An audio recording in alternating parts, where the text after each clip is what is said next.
ഇവരെതിരെ ഇങ്ങോട്ട് കെട്ടിയെടുത്തത്? എന്താ ഇത്രയ്ക്ക് സംസാരിക്കാൻ? ഇനി നമ്മൾ ചെയ്തത് വല്ലതും? അതൊന്നും ഒരിക്കലും പറയില്ല. അന്ന അവിടെ പരീക്ഷ ഡ്യൂട്ടിയിൽ ഉണ്ടായിരുന്നതല്ലേ. ഒരു സ്റ്റുഡന്റിന് ഇങ്ങനെ വന്നാ കൂടെ വന്നേ പറ്റൂ. ഇതിന്റെ ഒന്നും കാര്യമില്ലായിരുന്നു. കണ്ട ഉടനെ തൂക്കിയെടുത്ത് വണ്ടി കയറ്റി കൊണ്ടുപോയാൽ മതിയായിരുന്നു. നീ പറയുന്നതൊക്കെ ശരിയാണ്. പക്ഷെ തൽക്കാലം അവളെ അവളുടെ വഴിക്ക് വിട്ട് പിന്നാലെ നമ്മൾ നടക്കേ നിവർത്തിയുള്ളൂ. ഒരുപക്ഷെ നീ ഇന്ന് അവിടെ എടുത്തു ചാടിയപ്പോ ഉണ്ടായ സ്ട്രെസ് ആവാം അവളുടെ പെട്ടെന്നുണ്ടായ വീഴ്ചയ്ക്ക് പോലും കാരണം. എന്ന് വെച്ച് എത്ര നേരിയാ നമ്മൾ അയഞ്ഞു കൊടുക്കുന്നത്? എന്നെ കൊണ്ട് പറ്റില്ല. എനിക്ക് ഞാനാവാനേ പറ്റൂ. ആയിക്കോട്ടെ. പക്ഷെ ഇപ്പൊ അവൾക്കുണ്ടാവുന്ന ഫിസിക്കൽ മെന്റൽ പ്രശ്നങ്ങളൊക്കെ ആത്യന്തികമായി നമുക്കാണ് നഷ്ടം ഉണ്ടാക്കുക.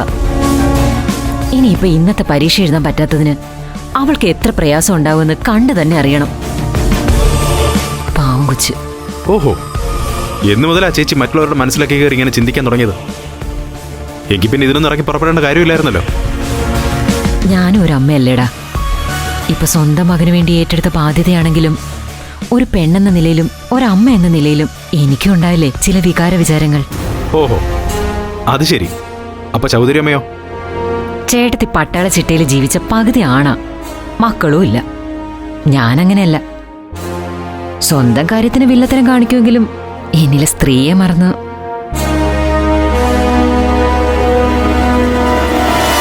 ഓ മതി മതി, അവര് വരുന്നുണ്ട്. ഒന്ന് ബലം പിടിച്ച് നിൽക്കാൻ നോക്ക്.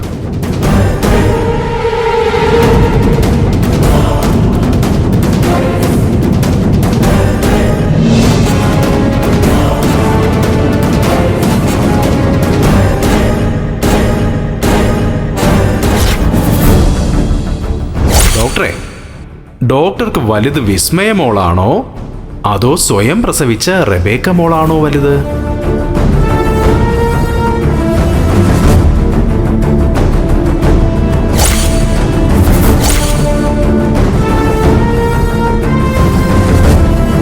നിങ്ങൾ ഉദ്ദേശിച്ച കാര്യം നടത്തിക്കഴിഞ്ഞു അല്ലേ? ഡോക്ടർ പറഞ്ഞില്ലെങ്കിലും എനിക്കറിയാം. She is pregnant. അതൊന്നും നീ അറിയേണ്ടതില്ല. നിനക്കതിലൊന്നും ഒരു പങ്കുമില്ലെന്ന് സ്വയം കരുതി മാറി നിന്നാ മതി. തെറ്റ്. നേരിട്ട് സമ്മതിച്ചില്ലെങ്കിലും എനിക്കിതിലൊരു പങ്കുമില്ലെന്ന് മഹേശ്വരിക്ക് പറയാൻ പറ്റുമോ? ഞാനൊരൊറ്റയാള് കാരണ അവള് നിങ്ങളുടെ മുന്നിൽ വന്ന് പെട്ടത്. നിങ്ങളിങ്ങനെ സ്വയം ഉത്തരവാദിത്വം ഏറ്റെടുക്കാൻ തീരുമാനിച്ചാ ഞങ്ങൾക്ക് പിന്നെ ഒന്നും പറയാനില്ല. പക്ഷേ ഞങ്ങളുടെ വഴിയിൽ വിലങ്ങുതടയായി വരരുത്. അങ്ങനെ വന്നാൽ ഇനി എന്തായിട്ടെന്താ? നിങ്ങൾ ഉദ്ദേശിച്ചൊക്കെ നിങ്ങൾ നേടിയില്ലേ?